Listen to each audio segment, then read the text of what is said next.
सागर साझे कि आपको क्या लगता है कि सरकार की मजबूरी क्या होगी कि एक के बाद एक लगातार सरकार पीछे कदम हटाती हुई नजर आ रही है? मजबूरी क्या है ऐसी? मजबूरी ये है कि अब मोदी जी कमजोर हो चुके हैं। मजबूरी ये है कि अभी-अभी 4 राज्यों में चुनाव आ रहे हैं। वन नेशन वन इलेक्शन की बात करने वाला एक साथ 4 राज्यों में चुनाव भी नहीं करवा रहा है। इतनी ताकत भी नहीं बची है। मतलब ये कि मोदी सरकार जो थी वो अभी एनडीए हो गई है, अपाहिज सरकार बन गई है, बैसाखियों वाली सरकार बन गई है, 240 में सिमट गई है, जो कहती थी कि 400 लाएंगे, संविधान खत्म करेंगे, आरक्षण खत्म करेंगे। तो अब सिर्फ ये लिटरल एंट्री वापस नहीं की गई है।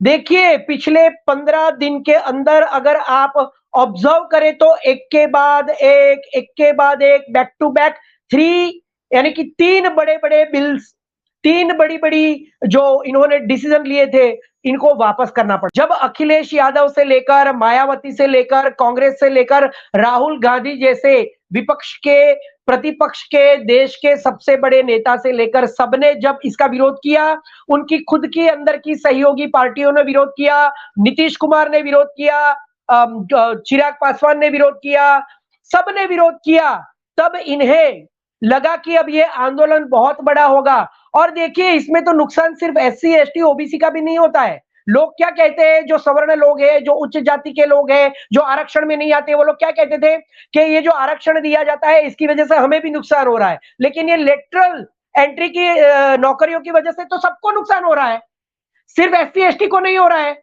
सिर्फ ओबीसी को नहीं हो रहा है, जनरल कैटेगरी लोगों को नहीं हो रहा है। तो क्या सरकार इसीलिए ये सरकार को डर लग गया कि जिस ओबीसी को मैंने खुद, मैं ओबीसी हूं करके उनके जो वोट्स लिए 10 साल में, वो वोट्स भी जाते हुए दिख रहे हैं, जनरल कास्ट के भी वोट्स जाते हुए दिख रहे हैं। इसीलिए तो विपक्ष का ये दबाव था या उनके सहयोगी दलों का दबाव था सर? इस सरकार को 15 दिन के अंदर 3-3 बिल वापस लेने पड़े हैं।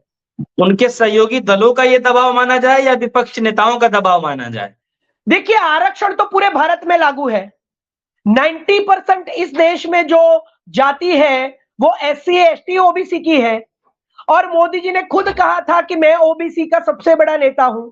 तो जिन ओबीसी के वोट्स लेकर वो सत्ता में आए हैं, उनके ऊपर भी तो समस्या आ रही है, जनरल कैटेगरी के लोगों के ऊपर भी तो समस्या आ रही है, क्योंकि ये नौकरियां तो डायरेक्ट दी जा रही है। तो इसमें तो सभी लोग जुड़ने वाले हैं, सिर्फ मायावती नहीं जुड़ेगी, सिर्फ अखिलेश यादव नहीं जुड़ेंगे, सारी पार्टियां जुड़ेंगी, सारी पार्टी के लोग जुड़ेंगे, उसमें उनकी सहयोगी पार्टी के लोग भी आएंगे। अब जब सहयोगी पार्टी के लोग आएंगे, उनकी वोट बैंक उनके सामने खड़ी रहेगी, देश की सारी जनता उनके सामने खड़ी रहेगी, जनरल लोग भी आएंगे, क्योंकि ये तो डायरेक्ट जॉब दे रहे हैं। अब ये तीसरा मौका है सर, ये तीसरा मौका है जिसमें सरकार को झुकना पड़ा है, पीछे कदम हटाना पड़ा है। क्या वजह आप मानते हैं? देखिए मैंने बताया ना कि सरकार सबसे पहले तो मोदी की रही नहीं, इन्हें जो स्पष्ट बहुमत चाहिए वो मिला नहीं, 240 में सिमट गई है। अब जितने भी उनके सहयोगी हैं या बैसाखी वाले लोग हैं, वो भी तो इनके ऊपर इनके साथ जो इनके ऐसे निर्णय होते हैं जो सहयोगी दलों को भी सही नहीं लगते हैं, तो उस पर ये लोग भी आवाज उठाते हैं। नीतीश कुमार ने विरोध किया था इसका, लेटरल एंट्री का, चिराग पासवान ने भी विरोध किया है, मायावती ने भी किया है, ज्यादातर सभी लोगों ने किया है, सिर्फ टीडीपी ने नहीं किया है। तो अब जब इतने सारे लोग इनके विरोध में आ जाएंगे, तो ऐसी कौन सी सरकार होगी जो अपने दम पर ये पास करवा पाएगी? क्योंकि ऐसा तो होगा नहीं, इसे पास करवाने के लिए बहुत सारा बहुमत चाहिए संसद के अंदर, तो वो तो होगा नहीं, तो इसे वापस लेना पड़ेगा। अभी जब वापस लेना पड़ रहा है तो ये सरकार इतनी कमजोर हो चुकी है कि वापस लेते लेते भी प्रधानमंत्री ये कह रहे हैं कि आरक्षण के अंदर कुछ ना कुछ समस्या हो रही है, उसका इंस्पेक्शन करना पड़ेगा, इसीलिए उसको वापस लिया जा रहा है। इसको कैंसिल नहीं किया गया है, अभी वापस लिया है। हो सकता है कि जैसे इन लोगों ने 2018 में इसी तरह से लेटरल एंट्री के अंदर 10 लोगों को जॉब ऑलरेडी ये लोग दे चुके हैं, तो ये लेटरल एंट्री को अभी जो ऐड पब्लिक की गई थी यूपीएससी के द्वारा, उसको वापस लिया है। इस मुद्दे को या इस नियम को वापस नहीं लिया है। तो जब तक इस पूरे नियम को, लेटरल एंट्री को पोस्टपोन नहीं किया जाएगा, ये विरोध जारी रहेगा। ये सरकार 2 अक्टूबर के आंदोलन की जो घोषित किया था आंदोलन, उसकी वजह से डर गई है, बैकफुट पर चली गई है। ये बैसाखी वाली सरकार है, ये मोदी सरकार नहीं है। मोदी डर चुके हैं, हिल चुके हैं, मजबूर हो चुके हैं, लाचार हो चुके हैं, और ये तीसरी बार इनकी जलालत हुई है पूरे देश के सामने। 3 बड़े-बड़े बिल इन्हें वापस लेने पड़े हैं। ये ताकत है इंडिया गठबंधन की, ये ताकत है प्रतिपक्ष नेता राहुल गांधी की, ये ताकत है उन सभी लोगों की जो नरेंद्र मोदी की सरकार के निर्णयों के विरोध में खड़े हैं। लेकिन सर एक कहावत है कि दूध का जला तो छाछ भी फूक फूक कर पीता है, और ऐसा क्या है कि सरकार जो भी निर्णय ले रही है उस पे बार बार पीछे हटना पड़ रहा है, सबक नहीं मिल पा रहा है, क्या कारण? सबक इसलिए नहीं मिल पा रहा है क्योंकि हमारे देश के प्रधानमंत्री को झूठ बोलने के सिवाय कोई आदत नहीं है। वो किसी की बात नहीं सुनते हैं। इतने अपमान होने के बाद भी उन्हें कोई फर्क नहीं पड़ता। लाल किले की प्राचीर से 15 अगस्त को हमारे देश का प्रधानमंत्री कहता है कि महिलाओं के अत्याचार पर अब कड़ी से कड़ी कार्यवाही की जाएगी, लेकिन यह कार्यवाही सिर्फ बंगाल में दिख रही है, इन 3 राज्यों में नहीं दिख रही है। यही वजह है कि आज देश के प्रधानमंत्री के ऊपर किसी को विश्वास नहीं है इस देश के अंदर, इसीलिए देश का प्रधानमंत्री कमजोर हो चुका है। जो वो सर कुछ लोग ये कह रहे हैं कि राहुल गांधी की ये ताकत है, सुनिए सर कुछ लोग ये कह रहे हैं कि ये राहुल गांधी की ताकत है जिसकी वजह से पूरी मोदी सरकार डर रही है। ऐसी क्या खास बात है राहुल गांधी जी में जो डरा के रखे हैं? राहुल गांधी में क्या खास बात है, ये तो भारत जोड़ो यात्रा से राहुल गांधी ने साबित कर दिया है कि जब राहुल गांधी इस देश के बीचों बीच रास्तों के ऊपर निकलते हैं तो इस देश की जनता बिना कोई लालच, बिना कोई पैसे, बिना कोई फायदा, बिना कोई सरकार की तरफ से या कांग्रेस की तरफ से किसी भी प्रकार के लाभ नहीं मिलने पर भी इस देश के लाखों करोड़ों लोग राहुल गांधी की भारत जोड़ो यात्रा और भारत न्याय यात्रा में जुड़े हैं। यह सबसे बड़ा सबूत है।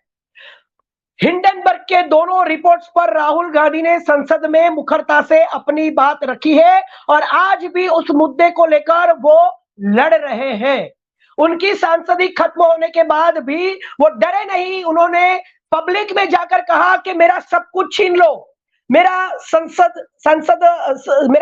का जो पोस्ट है वो आप छीन लो, मुझे आप काम नहीं करने दो, मेरे घर पे ईडी भेज दो, मेरे घर पे सारी एजेंसीज भेज दो, मुझे जेल की सलाखों के पीछे डाल दो, मैं मेरा काम करता रहूंगा। अब ये राहुल गांधी वो राहुल गांधी नहीं है जिसको बदनाम करने के लिए आपने लाखों करोड़ों रुपए इस देश के 10 साल में आपकी आईटी सेल के द्वारा, गोदी मीडिया के द्वारा खर्च किए। राहुल गांधी ने अपना कॉन्फिडेंस इस तरह से दिखाया कि देश की 28 बड़ी बड़ी पार्टियां आज राहुल गांधी के साथ खड़ी है। संसद में राहुल गांधी एक आवाज करते हैं तो देश की 28 बड़ी बड़ी पार्टियां के सारे बड़े बड़े नेता, लीडर्स, मुख्यमंत्री से लेकर सारे बड़े नेता जो 30-30, 40-40 साल से राजनीति में कार्यरत है, वो सभी बड़े नेता राहुल गांधी के पीछे खड़े हो जाते हैं और इस देश की जनता भी राहुल गांधी के साथ खड़ी हो जाती है। देश के लाल किले की प्राचीर पर प्रधानमंत्री जाते हैं भाषण देने, उन्हें कोई नहीं देखता है सोशल मीडिया में, लेकिन सिर्फ राहुल गांधी लाल किले में अपनी एंट्री कर ले तो राहुल गांधी को देखने के लिए इस देश की लाखों करोड़ों जनता हर सोशल मीडिया पर जिस पर वो कार्यरत है, इस देश की जनता वहां पर राहुल गांधी को देखती है। लाखों करोड़ों लोग आज इस देश के प्रधानमंत्री को तीसरी टर्म में नहीं देख रहे हैं, देश के प्रधानमंत्री की बातों पर विश्वास नहीं कर रहे हैं। भ्रष्टाचारियों की बात करने वाला देश का प्रधानमंत्री ने पूरी भारतीय जनता पार्टी में इतने भ्रष्टाचारियों को इनविटेशन दिया है और सबको क्लीन चिट दिलवाई है। इसलिए इस देश की जनता के खिलाफ संविधान को खत्म करने के लिए, आरक्षण को खत्म करने के लिए ये जितने भी बिल लाए गए, चाहे वो ब्रॉडकास्टिंग बिल हो, चाहे वो वक्फ बोर्ड का बिल हो, चाहे ये लेटरल एंट्री की बात हो, ये सारी चीजें उन्हें वापस लेनी पड़ी है। ये दिखाती है कि ये राहुल गांधी की ताकत है, प्रतिपक्ष के नेता की ताकत है, इंडिया गठबंधन की ताकत है और देश की जनता इनको पसंद करती है, देश के राहुल गांधी को पसंद करती है। इसीलिए ये आज हश्र हुआ है इस देश के प्रधानमंत्री का। यही राहुल गांधी की ताकत है, क्योंकि जो सत्य के साथ लड़ते हैं। पिछले 10 साल में नरेंद्र मोदी ने जो अपनी मनमानी की, तानाशाही की सरकार चलाई है, जिसकी वजह से आज उनके खुद की पार्टी में भी 2 हिस्से हो चुके हैं। क्या राहुल गांधी जी की इमेज प्रधानमंत्री मोदी जी के सामने अब जो 10 साल पहले थी, क्या अब इंक्रीज हुआ है, कुछ बढ़ोतरी हुई है? आप देख पा रहे हैं राहुल गांधी जी की छवि में, चाहे उस लोकप्रियता के अंदर? देखिए, राहुल गांधी की छवि पहले से ही अच्छी थी। उनकी छवि को कभी भी किसी दूसरी पार्टी के लोगों ने, दूसरी पार्टी के नेताओं ने, कभी भी इस देश की जनता ने कभी खराब नहीं किया। 2014 के बाद यह षड्यंत्र शुरू हुआ, नरेंद्र मोदी के आने के बाद, क्योंकि नरेंद्र मोदी एक इतना डरपोक व्यक्ति है, जो इस देश का प्रधानमंत्री बना तो उसे यह पता चल गया था कि जवाहरलाल नेहरू, इंदिरा गांधी, राजीव गांधी, सोनिया गांधी का खून ही एक ऐसा खून है जो मेरे सामने कॉम्पिटिटर बनके खड़ा रह सकता है। और 10 साल के बाद यह सबूत है कि आज देश के अंदर, इस देश के प्रधानमंत्री और गृह मंत्री के सामने, 2 गुजरातियों की लॉबी के सामने सिर्फ एक ही आवाज संसद में मुखरता से गूंजती है।